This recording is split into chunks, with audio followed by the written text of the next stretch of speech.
Hare Krishna to all beautiful soul. I, Yupika Gopi, your tarot grandmaster and energy healer, welcomes you all to Healing Flame Tarot. और इस reading में हम देखेंगे क्या immediate future है आपके relationship का. दैट मीन्स कि आपके रिलेशनशिप में इमीडिएटली अब क्या होने वाला है. Okay guys, ace of cups, eight of pentacles, the chariot. तो अगर चीज़ें अभी तक रुकी रुकी सी थी, ज़िंदगी झट से चलने वाली है. जो बॉटम ऑफ डेक आया 10 ऑफ सॉर्ड्स. हो सकता है गाइस कुछ लोगों की ना अभी तक पार्टनर्स को ऐसा लग रहा था कि ख़त्म हो गया, चीज़ें ख़त्म हो गई, आपको छोड़ दिया गया या फिर लाइक आपको धोखा दे दिया गया. आपको या आपके पर्सन को ऐसा लग रहा था. तो मैं बता दूं कि बहुत जल्दी आपके रिलेशनशिप में बहुत अच्छी एक नई शुरुआत होने वाली है. और आप दो लोगों का सफ़र ना बहुत लंबा सफ़र है. नो मैटर आप कांटेक्ट जोन में है या नो कांटेक्ट जोन में है, बट ये जो आपका रिलेशन है ना, ये बहुत लंबा चलने वाला रिलेशन है और साथ साथ चलना. और इसमें ना आपको लाइक जो आपकी अब जो शुरुआत होगी ना, आउट ऑफ लव होगी.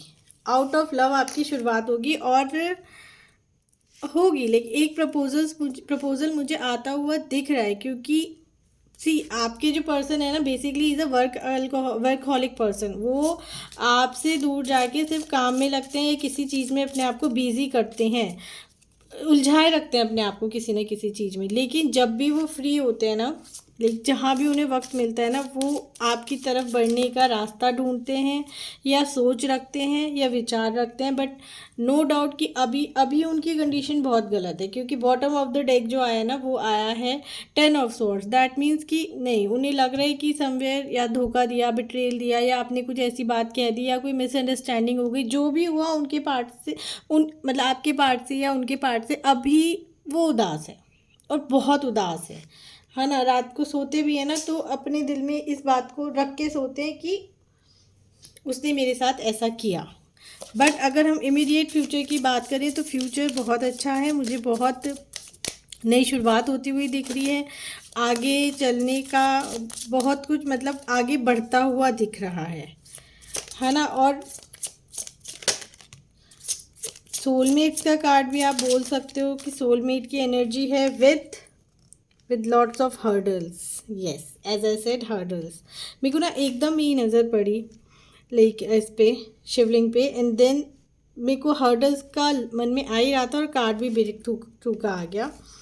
बट देन जो आपका रिलेशन है ना, ये भी मैं इस कार्ड की भी क्लैरिटी ले लेती हूँ. इनके universe please clarify this S of cups. क्यों आया है ये S of cups? Okay, abundance. Yes, ये जो आपका गाइस रिलेशनशिप है ना, ये वैसे भी एक सोलमेट रिलेशनशिप है. लेकिन आपके रिलेशनशिप में लेसन्स बहुत हैं. आप हर बार इस सिचुएशन में जाओगे और इस तरह से निखर के, मतलब सारी चीज़ों को तोड़ के आप आगे बढ़ोगे. आपका इस रिश्ते में एक होना तय है. आपका इस रिश्ते में आगे बढ़ना तय है. इस रिश्ते को परिपक्व करने के लिए आप दोनों के ही एफ़र्ट्स लगेंगे. लेकिन एक के एफ़र्ट्स मुझे ज़्यादा लग रहा है कि एक पर्सन है आप दोनों में से जो निरंतर इस रिश्ते को निभाने के लिए प्रयास कर रहा है, और दूसरा पर्सन शायद अभी लॉस्ट है, क्योंकि वो बहुत सारी अपनी कंडीशनिंग को तोड़ के आपकी तरफ आना चाह रहे हैं और वो आएंगे. बट देन सी, जो बंदा काम करता है ना, उसके लिए काम करना कंपैरेटिवली इजी है, क्योंकि वो डिसिप्लिन्ड है उस चीज़ में. लेकिन जिस पर्सन को अभी अपनी बाउंड्रीज ही तोड़नी है ना, उसके लिए चीज़ें डिफ़िकल्ट हो जाती हैं. तो आपके पर्सन, जहाँ आप अभी काम कर रहे हो ना, आपके पर्सन बहुत सारी बाउंड्रीज तोड़ रहे हैं, बहुत सारी मिसअंडरस्टैंडिंग, बहुत सारी कंडीशनिंग, बहुत सारी एनर्जेटिकली जो ब्लॉकेजेस होते हैं ना, उनको क्लियर कर रहे हैं. लेकिन जब आप साथ आओगे ना, तो वो पर्सन ना आपको ऐसे मिलेंगे जैसे आपका इंतज़ार ही कर रहे थे. लेकिन आप उनकी एनर्जी और वो आपकी एनर्जी, इस बात को वो समझ रहे हैं. मतलब उनसे आप हो, आपसे वो हैं, ये बात वो समझ रहे हैं. मतलब एक दूसरे के पूरक हो आप, ये बात वो समझेंगे, तभी आपका यूनियन है और तभी चीज़ें होंगी. और क्योंकि ये जो रीडिंग है ना, इमीडिएट फ्यूचर की है कि इमीडिएट फ्यूचर में आपके क्या चल रहा है. तो guys, knight of cups, page of wands, one more card, and eight of swords. क्योंकि ये जो हमने रीडिंग ली है ये इमीडिएट फ्यूचर की है, और इमीडिएट फ्यूचर की मैं बात करूँ तो वो किसी भी हाल में हो, बहुत जल्दी रही। कुछ लोगों के लिए 1 हफ्ता, मतलब 8 दिन, कुछ लोगों के लिए 8 दिन, और कुछ लोगों के लिए 11 दिन। 8 दिन और 11 दिन इमीडिएट से तो थोड़ा सा ज़्यादा हो गया, बट जिनकी कंडीशंस बहुत ज़्यादा अटकी हुई है ना, उनके लिए भी 8 दिन और 11 दिन में कुछ ना कुछ तो आपकी तरफ आएगा। क्योंकि 11 दिन में तो लाइक कुछ बहुत सारी जो बाउंड्रीज है ना, जिस चीज़ में ये बंधे हुए ना, उसको तोड़कर ये आपकी तरफ 101% आएंगे। और अभी भी ये आप जितना भी कुछ कर रहे हो ना, चाहे आप सोच रहे हो, चाहे आप मिस कर रहे हो, चाहे आप मैनिफेस्ट कर रहे हो, या फिर आप यूनिवर्स को प्रे कर रहे हो, या फिर आप अपनी हीलिंग कर रहे हो, या फिर आप सिर्फ शांत भी, इवन इवन आप अगर पेशेंस भी हो ना, क्योंकि ये जो कार्ड है ना राइपनेस का, आप कुछ भी नहीं करते ना, आपने पहले से ही चीज़ों को बहुत नर्चर कर रखा और आप पेशेंस भी रखते हो ना, तभी भी फल पक्के ही मिलता है। पेशेंस रखने से फल परिपक्व होता है।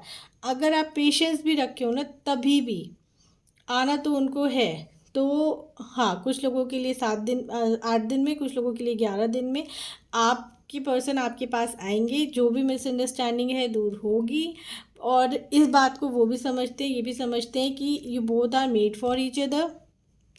और रिश्ते में कितने भी उतार चढ़ाव आते रहें, ये रिश्ता तो कहीं नहीं जाने वाला है। लेकिन हाँ, ये भी मुझे दिख गया कि इस रिश्ते में उतार चढ़ाव हैं। बहुत ज़्यादा तो मैं नहीं कहूँगी, आने वाले टाइम में बहुत ज़्यादा तो नहीं है, बट हाँ उतार चढ़ाव है। और उतार चढ़ाव भी ज़्यादा किस में है ना, सोच में, कि एक पर्सन की सोच बहुत नैरो माइंडेड हो जाती है और एक पर्सन की सोच बहुत ओपन माइंडेड हो जाती है। एक पर्सन भाव के साथ बहना चाहता है, खुल के जीना चाहता है, और दूसरा पर्सन कहीं ना कहीं उनकी एनर्जी को मैच नहीं कर पाते, वो बंद के रह जाते हैं। जिसके चक्कर में ना ये लड़ाइयाँ भी ऐसे ही होती हैं कि एक पर्सन को दूसरी पर्सन की एनर्जी मैच करने के लिए बहुत सारी चीज़ें तोड़नी पड़ती हैं। वो तोड़ने के बाद भी ना, लाइक एक एनर्जी के लेवल को क्रॉस करने के बाद भी कहीं ना कहीं उन्हें बंधन लगने लगता है। तो एनर्जीज हैं, कंडीशनिंग है, पास्ट लाइफ प्रिंट्स हैं, इम्प्रिंट्स हैं, जो क्लियर करने बहुत ज़रूरी है और हो भी जाएंगे। But then for now enjoy this reading. I hope आपको ये रीडिंग सुन के बहुत अच्छा लगा होगा, और फ्यूचर में बहुत कुछ अच्छा देख पा रही हूँ। अगर ये आपको रीडिंग अच्छी लगी तो do like, share, subscribe. Bye bye, take care, God bless.